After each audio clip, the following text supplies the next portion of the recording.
Know yourself thoroughly. The emotional self derives on ignorance. The moment you're aware of how it operates and dominates you is the moment it loses its hold on you and can be tamed. Therefore, your first step toward the rational is always inward. You want to catch the emotional self in action. For this purpose, you must reflect on how you operate under stress. What particular weaknesses come up in such moments? The desire to please, to bully, or control. Deep levels of mistrust.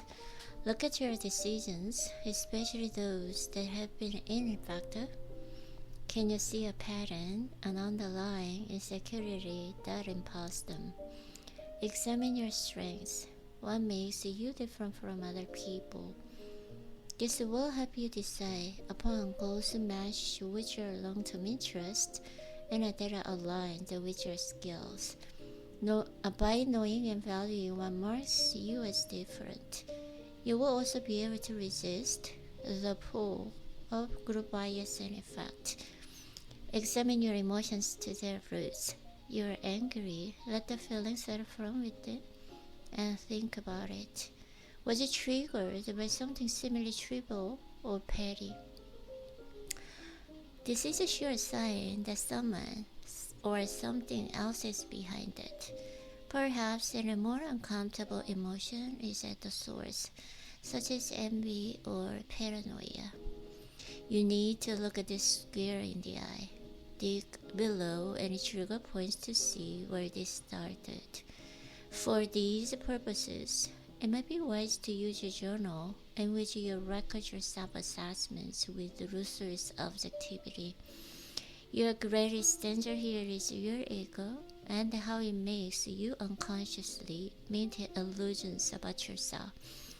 These may be comforting in the moment, but in the long run, they make you defensive and unable to learn or progress.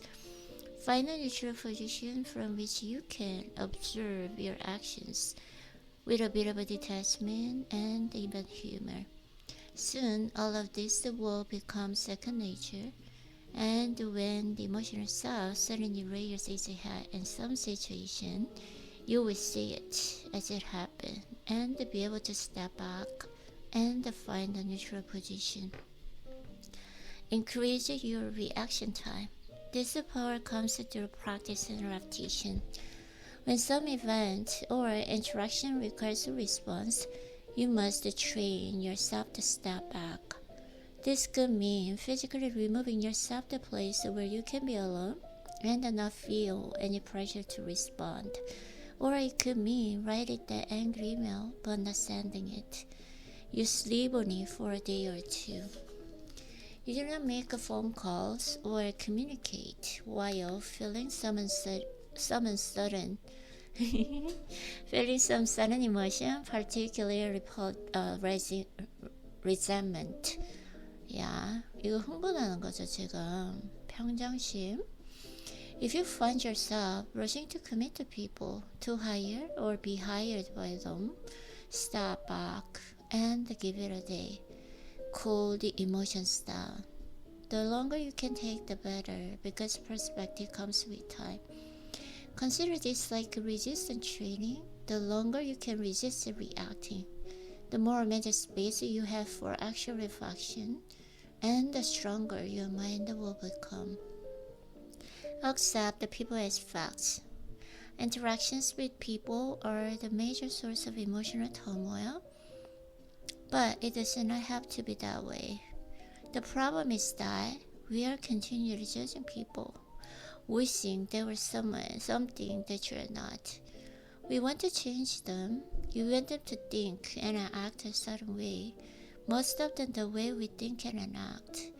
And because this is not possible, because everyone is different, we are continually frustrated and upset. Instead, see other people as phenomena, as neutral, as comets or planets. They simply exist. They come in all varieties, making life rich and interesting.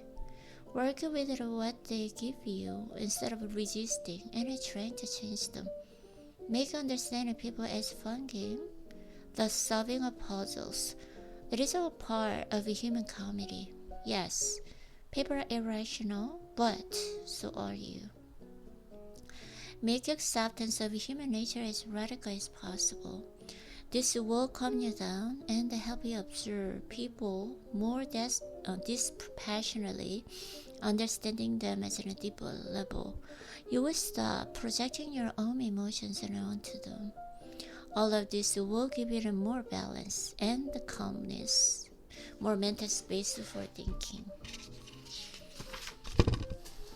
Find the optimal balance of thinking and emotion. We cannot divorce emotions from thinking. The two are completely intertwined. But there is inevitably a dominant factor. Some people are more clearly governed by emotions than others. The horse is our emotional nature, continually impelling us to move. This horse has a tremendous energy and power, but without the rider, it cannot be guided. It is wild, subject to predators, and continually heading into trouble. The rider is our thinking self.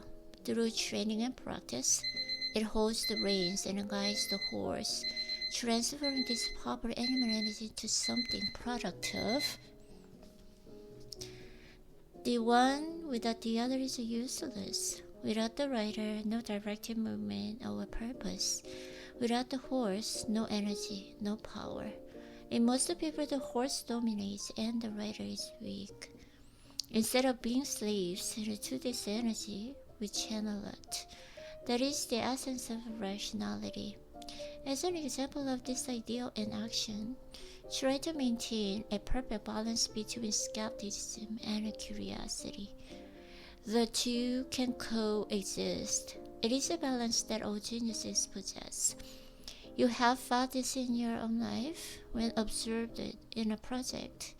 Time flying by and experience an occasional burst of excitement as you make discoveries or progress in your work.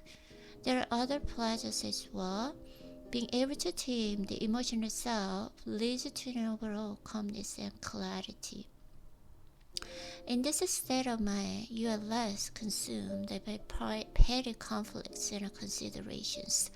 Your actions are more effective, which also leads to the less turmoil. You have the immense satisfaction of mastering yourself in a deep way. You have a more mental space to be creative. You feel more in control.